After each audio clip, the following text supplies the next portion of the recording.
আমরা তো বলছি না সমতলে তো কি করবো, লা ইলাহা ইল্লাল্লাহ, এটা মনে রাখবো। আরেকটা দোয়া আছে যে লা হাওলা ওয়ালা কুওয়াতা ইল্লা বিল্লাহ। আমার বন্ধের প্রতি অনুরোধ, ঘর থেকে যখন দেবো, আচ্ছা ঘর থেকে দেওয়া দোয়া কি? বিসমিল্লাহি তাওয়াক্কালতু আলাল্লাহ। ঘর থেকে আজকে দোয়াটা তোমরা ভালো করে শিখাবে, বাইরেও শিখবে। বিসমিল্লাহি তাওয়াক্কালতু আলাল্লাহ আর লা হাওলা ওয়ালা কুওয়াতা ইল্লা বিল্লাহ। এই একটা দোয়া যদি তুমি স্কুলে আসার সময় পড়ো, স্কুল থেকে বেরোনোর সময় পড়ো, ইনশাআল্লাহ পৃথিবীর সমস্ত দুষ্ট ছেলে একত্র হয়ে তোমাকে কোনো ক্ষতি করতে পারবে না ইনশাআল্লাহ।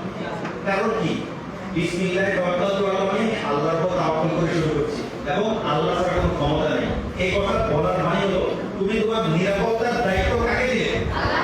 আল্লাহ যখন নিরাপত্তার দায়িত্ব গ্রহণ করে আমাকে পৃথিবীর সমস্ত শক্তি নিয়ে আমার কোনো ক্ষতি করতে পারবে না। তাহলে আমার বন্ধের প্রতি বিনীত অনুরোধ, আমরা যখন স্কুল থেকে বেরোবো, বাসা থেকে বেরোবো, যখনই বেরোবো, এখন বড় হই আরো বড় হবো, যখনই ঘর থেকে বেরোর সময় বিসমিল্লাহি তাওয়াক্কালতু আলাল্লাহ লা হাওলা ওয়ালা কুওয়াতা ইল্লা বিল্লাহ বইতে আছে। তোমার যদি বিনীত হলো বইটা করবো, একবার না বারবার করবো। বারবার করলে কি হবে? তোমাদের সর্বোচ্চ 40 মিনিট সময় লাগবে। বইটা একবার করতে কয় মিনিট লাগে? 40 মিনিট। জীবনে ইসলাম শেখার জন্য, ইসলামকে ভালো করে বোঝার জন্য 40টা মিনিট ব্যয় করতে রাজি আছি না ইনশাআল্লাহ? নিজে পড়বো, আব্বু আম্মুকে পড়ে শোনাবো, দাদা দাদুকে পড়ে শোনাবো, ভাই বোনকে পড়ে শোনাবো, পাড়া প্রতিবেশী তাদেরকে পড়ে শোনাবো। তাহলে ইনশাআল্লাহ আমার ইসলাম সম্পর্কে অল্প সময়ে মৌলিক ধারণা হয়ে যাবে। তাহলে আমরা আমাদের প্রদেশের যে আমাদের পরিবার আছে, আমাদের প্রধান পরিচয় কি? আল্লাহ বান্দা। আমি কে? আমাকে কে সৃষ্টি করেছে? কেন? আল্লাহকে ইবাদত করার জন্য। ইবাদত মানে কি? আল্লাহকে মানতে চাও। ইবাদত মানে কি? আল্লাহকে মানতে চাও। আমার দ্বিতীয় পরিচয় আমি মুসলিম। মুসলিম মানে কি? আল্লাহর কাছে আত্মসমর্পণ কারী। মুসলিম মানে কত নম্বর পৃষ্ঠা? 10 নম্বর পৃষ্ঠা। মুসলিম মানে আল্লাহর কাছে আত্মসমর্পণকারী। আমার ধর্মের নাম কি? ইসলাম মানে আল্লাহর কাছে আত্মসমর্পণ করা। মুসলিম হতে গেলে কয়টা কাজ? মুখে কালিমা বলা, অন্তরে কালিমা বিশ্বাস করা। আমি কালিমা বললাম, বিশ্বাস করলাম, আমি এখন মুসলিম। আমার এখন দায়িত্ব কি? 5 ওয়াক্ত নামাজ পড়া। কি করা? 5 ওয়াক্ত নামাজ পড়বো তো ইনশাআল্লাহ।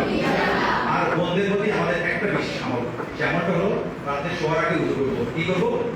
উযু করবো। এমনি তো ডাক্তারি বা নিজস্ব প্রয়োজনে শোয়ার আগে একবার বাথরুমে তো যাওয়া হয় না? আমরা উযু করবো। কি করবো? উযু করবো। 2 নম্বর কাজ 3 তাসবিহ আদায় করবো। কয় তাসবিহ? 3 তাসবিহ। 33 বার সুবহানাল্লাহ, 33 বার আলহামদুলিল্লাহ, 34 বার আল্লাহু আকবার। এই আমলটা আমাদের নবীজি সাল্লাল্লাহু আলাইহি ওয়াসাল্লাম তার আদরের মেয়ে ফাতিমাকে শিখিয়েছিলেন। মা তুমি শোয়ার আগে আমলটা করবে। সেজন্য এই আমলটা করতো মেয়েদের জন্য, ছেলেরাও আমলটা করবে ইনশাআল্লাহ। তো আমরা আমাদের মধ্যে যে আমলটা দিয়েছে সে আমলটা আমরা বোঝা করতে পারবো না। এই আমল করতে কোনো টাকা পয়সা খরচ আছে? জি না বলবো। কি বলবো? জি না বলবো। কোনো শরীরের সময় আছে? আমি চোখ বন্ধ করে হাতে গুঁড়ো করে 33 বার করতে কোনো সময় সমস্যা নেই। তবে আজকে থেকে আমরা বাকি জীবন, সারা জীবন যতদিন আল্লাহ বাঁচিয়ে রাখে, শোয়ার আগে একটা নম্বর কাজ উযু করবো। ঠিক আছে, মনে করবো ইনশাআল্লাহ। আমি বলবো আল্লাহ তাআলা আমার এই ছোট ভাই বোনদেরকে লেখাপড়া উন্নতি দান করুন। আমি বলবো সবাইকে নিরাপদ জীবন দান করুন। আমার ছোট ভাই বোনদের স্মরণ শক্তি বাড়িয়ে দিন, মেধা শক্তি বাড়িয়ে দিন। এই স্কুলকে উন্নতি দান করুন। আমাদের হেড স্যার ম্যাম যারা সবাইকে দুনিয়া আকারে বরকত দান করুন। তারা পরীক্ষা ভালোভাবে উত্তীর্ণ হওয়ার তৌফিক দান করুন। আর যে বিষয়ে দুর্বলতা সেগুলো কাটিয়ে ওঠার তৌফিক দান করুন। প্রত্যেকের হাতের লেখা সুন্দর এবং নিপুণ করে দিন। সবাইকে 5 ওয়াক্ত